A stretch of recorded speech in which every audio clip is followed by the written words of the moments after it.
Bakit nga ba mahal ang kuryente sa Pilipinas? Minsan akala natin kasalanan agad ng aircon, ref, TV o ilaw sa bahay.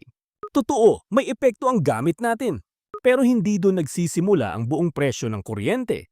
Bago umilaw ang bahay mo, dumaan muna ang kuryente sa mahabang proseso.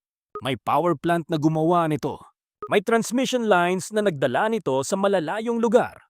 May distribution lines na naghatid nito papunta sa bahay mo. At bawat parte niyan may sariling gastos. Pero sa dulo, malalaman mo kung aling parte ng bill ang madalas pinakamalaki. Una, generation charge. Ito ang bayad sa mismong paggawa ng kuryente. Kadalasan, ito ang isa sa pinakamabigat na parte ng electric bill. Kaya kapag mahal ang paggawa ng kuryente, ramdam agad sa bill ng tao. At paano ba ginagawa ang kuryente? Marami pa ring power plants ang gumagamit ng fuel tulad ng coal, gas o oil.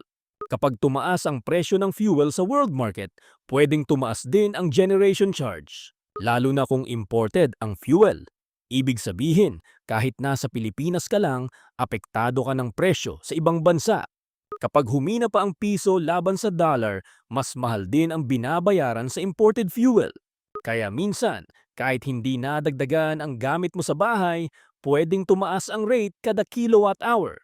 Pangalawa, archipelago ang Pilipinas. Hindi tayo isang malaking landmass lang. Marami tayong isla, probinsya, bundok, at malalayong lugar. Kaya mas mahirap at mas mahal magtayo ng power lines, substations at grid connections. Kailangang dalhin ang kuryente mula power plant, papunta sa grid, hanggang sa bawat bahay. At habang mas malayo at mas komplikado ang dadaanan, mas malaki ang gastos sa system. Pero ito pa ang madalas hindi napapansin, hindi lang kuryente ang binabayaran mo sa bill. May transmission charge, may distribution charge, may taxes, may universal charge, may system loss, at may iba pang charges na kasama sa total bill. Kaya kahit konti lang ang gamit mo, hindi iisang bagay lang ang binabayaran mo. Parang resibo sa grocery. Akala mo isang item lang pero pagtingin mo ang daming kasama. Pangatlo, mataas ang demand kapag mainit ang panahon. Kapag sabay-sabay gumagana ang aircon, electric fan, ref at freezer, mas mataas ang kailangang supply ng kuryente. Kapag kulang ang mas murang source, minsan mas mahal na power source ang kailangang gamitin para matugunan ang demand. Kaya sa tag-init, hindi lang dahil mas matagal bukas ang aircon ang problema. Pwede ring mas mahal ang mismong supply ng kuryente sa system. At dito, napapasok yung part na importante sa bawat bill. Huwag total amount lang ang tingnan. Tingnan mo ang kilowatt hour.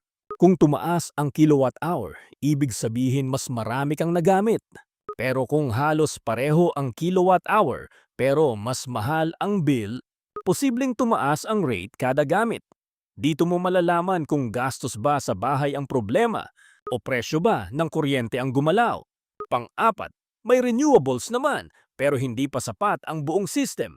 May solar, wind, hydro at geothermal sa Pilipinas. Malaking tulong ito dahil hindi laging nakaasa sa imported fuel. Pero hindi ibig sabihin, solved na agad ang lahat. Ang solar, malakas kapag may araw pero mahina o wala sa gabi.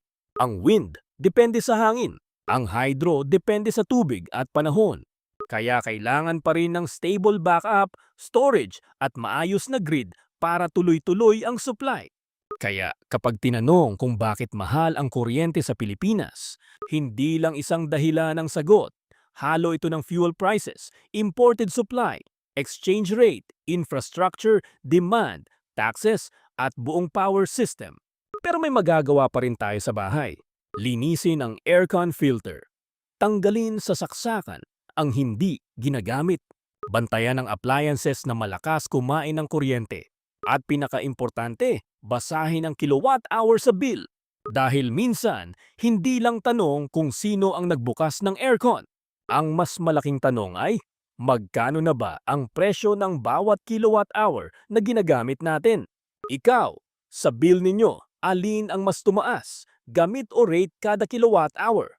Follow Johan Explains para sa mas marami pang interesting and educational videos like this. Maraming salamat!